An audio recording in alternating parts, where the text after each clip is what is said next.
Hello, good afternoon, everyone. Welcome to Focus on the Family. Today we have a very important topic, which is around disciplining our children. And this is part of our series, obviously, around our children, which we are wrapping up soon.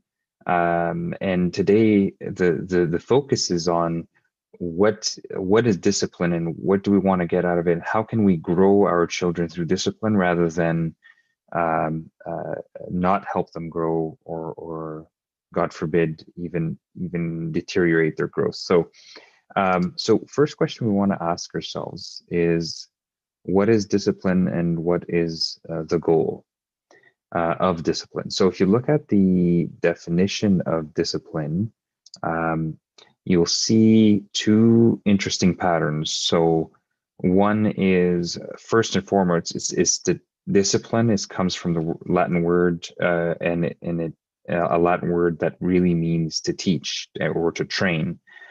So you'll see it's to train, it's to teach, it's to coach, it's to educate, and that's the meaning of discipline. Often, the word discipline is also used to describe punishment, rebuke, and mainly, and I've underlined it here, when there is an offense, right?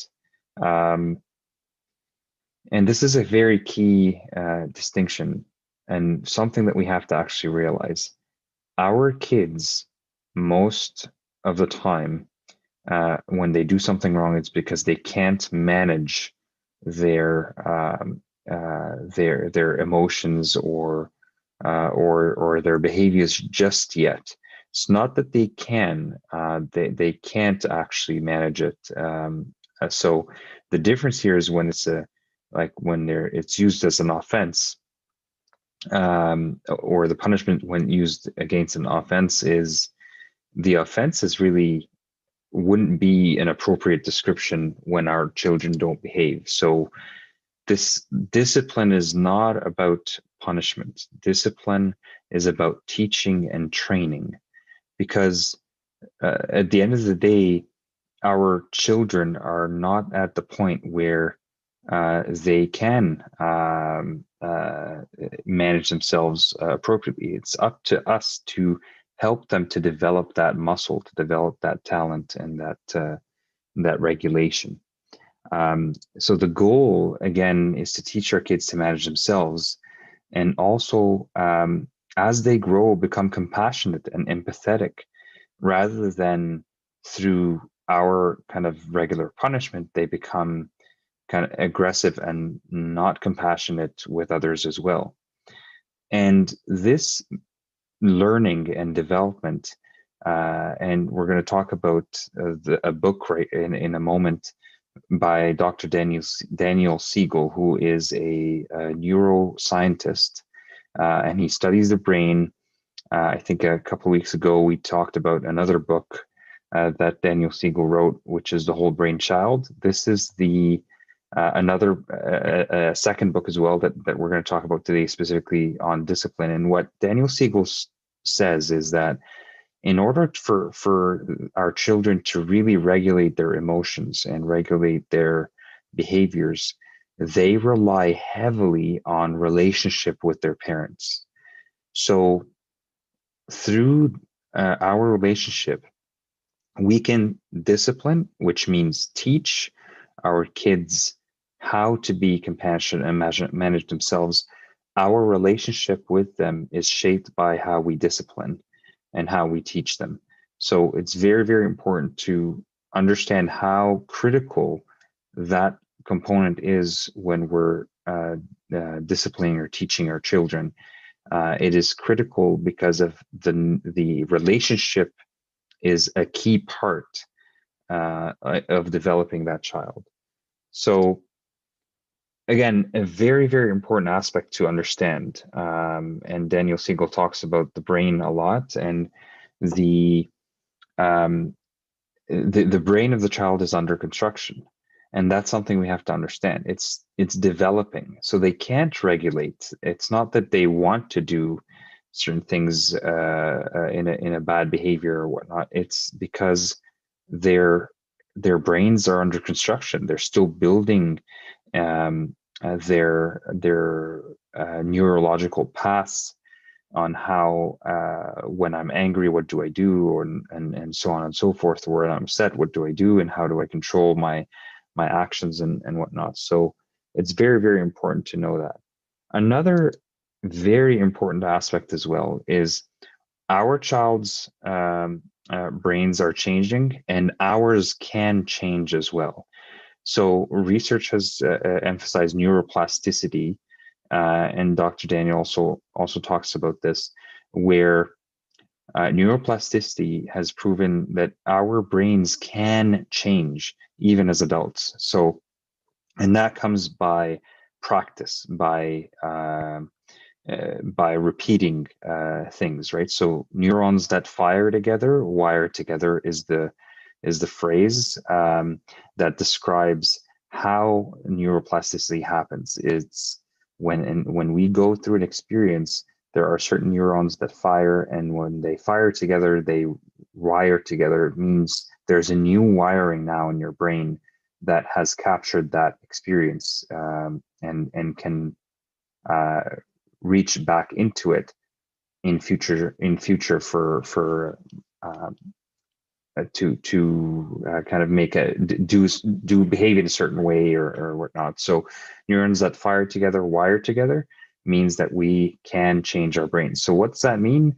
As parents, the more we practice disciplining our kids in a certain way that's nurturing them and growing them, the more we practice that, the more we're going to get better at it. The more our neurons are going to fire and rewire, and our brain can change. The same way as we're doing this, even if our child is used to us punishing in a not so constructive or teaching or educating way or coaching way, they also can experience us in a different way as we practice that new way of discipline.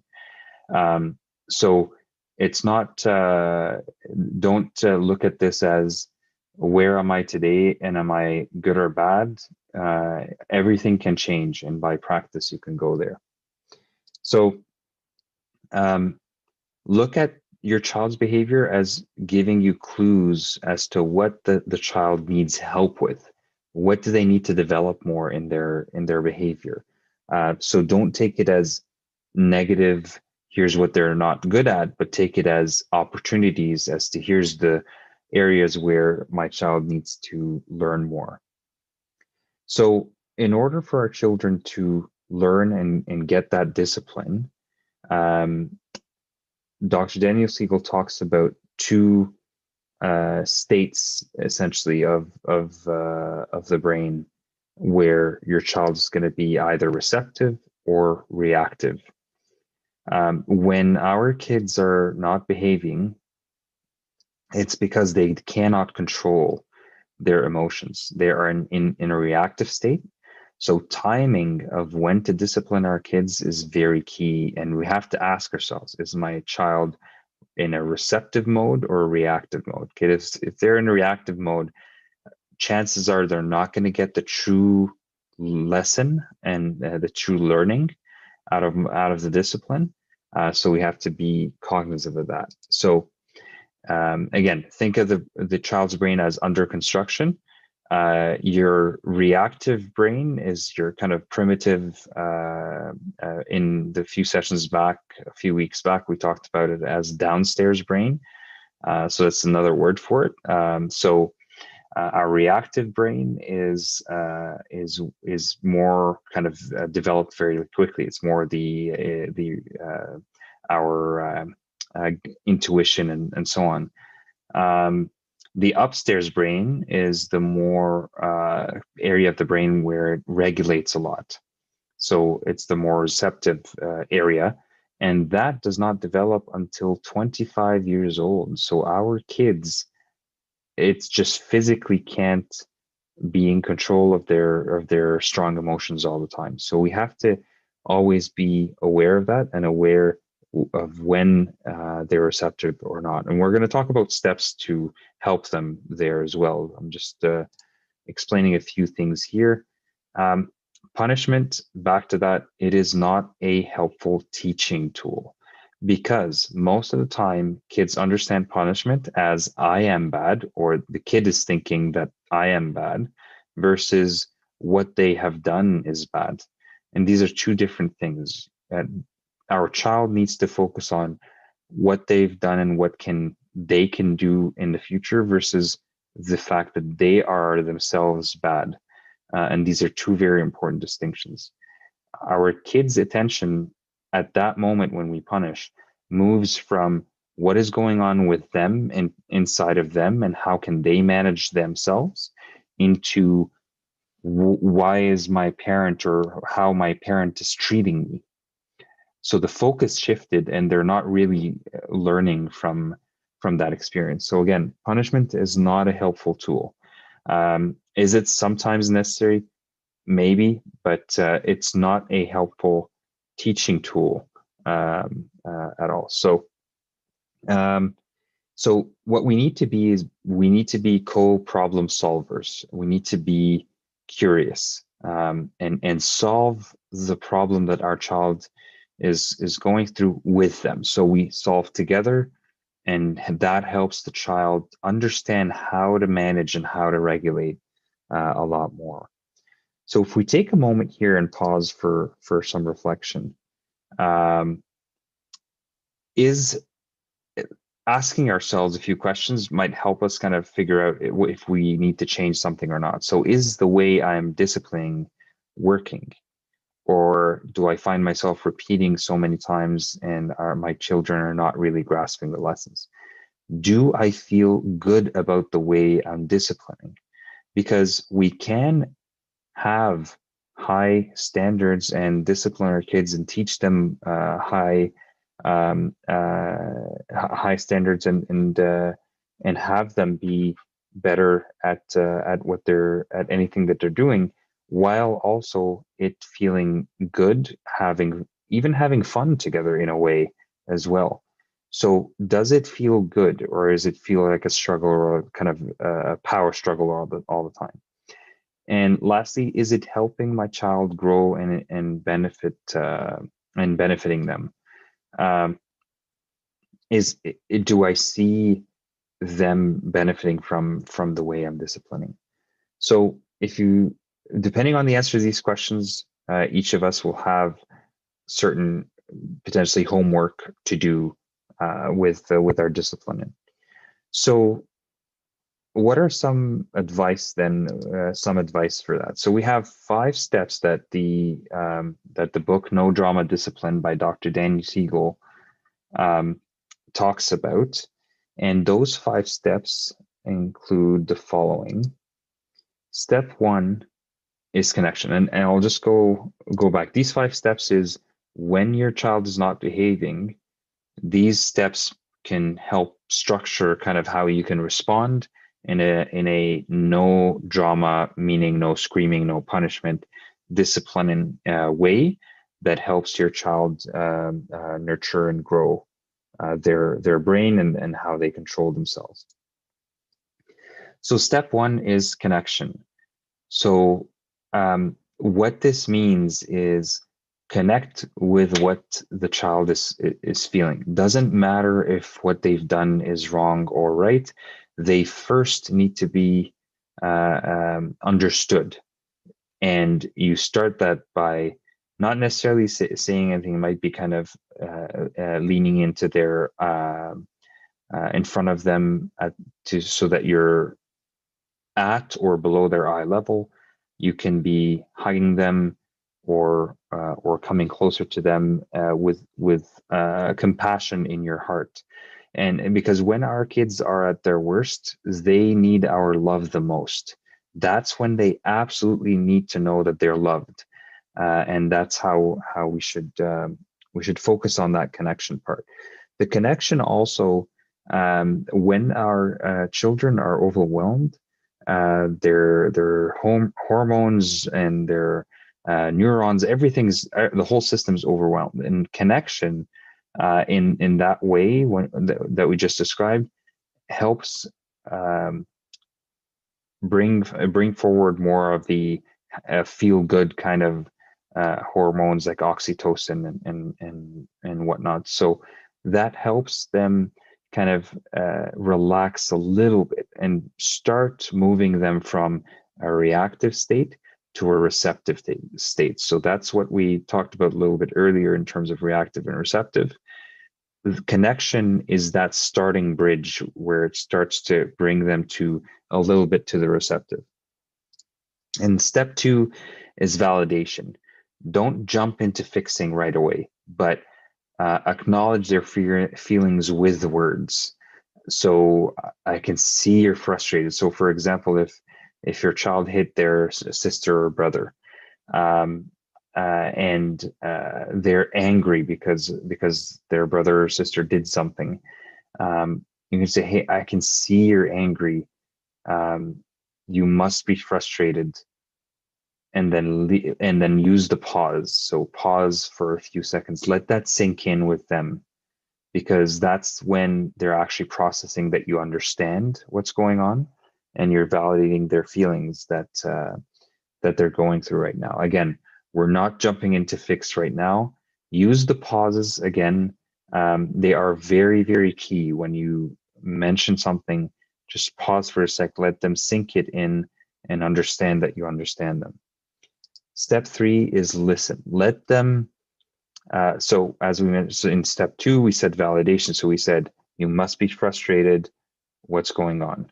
And then let that sink in. And then a few seconds later, they'll probably start blurting stuff out.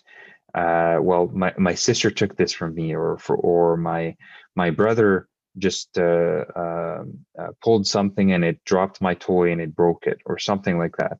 And I got angry, and then that's why I hit them. And that's where just again, avoid the lectures still. Like, so we're at step 3 of 5, and we haven't really gotten to any kind of lessons or anything for the child. And take note of that, because it's very important for us to validate and understand their emotions first, because they themselves don't understand it, and they can't control it. So if we're actually helping them, this exercise is not just to, it's not about those 3 steps. It's not about comforting the child. It's actually more helping the child reflect and understand what's going on inside of them. Because next time that happens, their neurons in their brain now is practicing, this is what's going on, this is what happened with me, and this is why I'm doing this or that. And then we'll get to next steps of redirecting as well to the lessons learned. So key here is listen to what they have to say.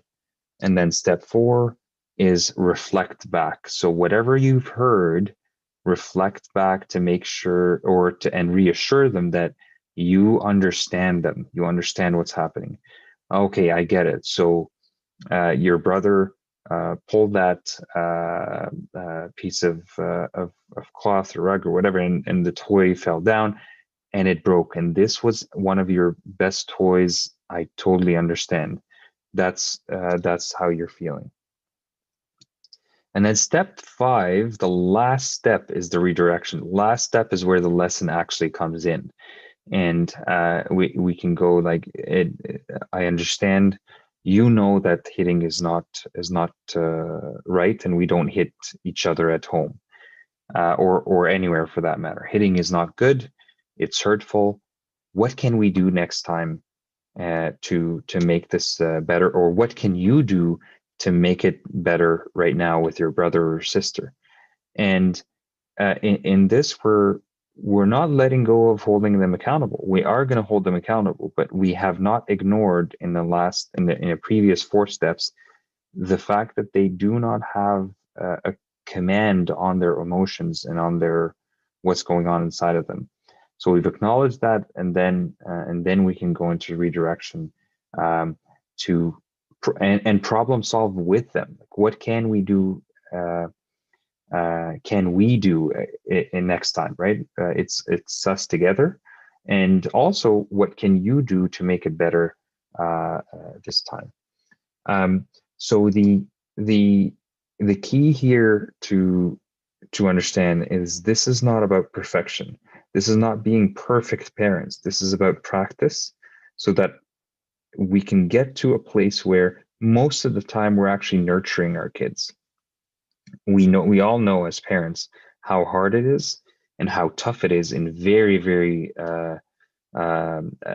so many times, so often. It's very hard and it's very tough. We just need to practice, and we don't need to be perfect. We just need to practice so that most of the time we are nurturing. And when we practice, we mentioned before, our brains can rewire and can change, and we can actually adopt a better way of parenting again for most of the time. So this is the summary of the book right here. So you can have that. We talked about discipline and not being about punishment, is about teaching. Children's receptive brain doesn't mature until 25 years old. So be aware that they are mainly acting with their reactive brain, and we need to help them get to their receptive brain, or integrate the receptive brain. And the 5 steps below: connect, validate, listen, reflect, then redirect. And that's where we can help them understand what's going on inside of them, but also discipline in terms of teach them what we need to teach them as well. Again, I'm going to reiterate, we have a survey out to get your feedback on this service. Please, if you haven't done so yet, please go ahead and fill it out. And we look forward to serving you more. Have a great day, and we will see you after Easter as well. Thank you so much, and have a great day.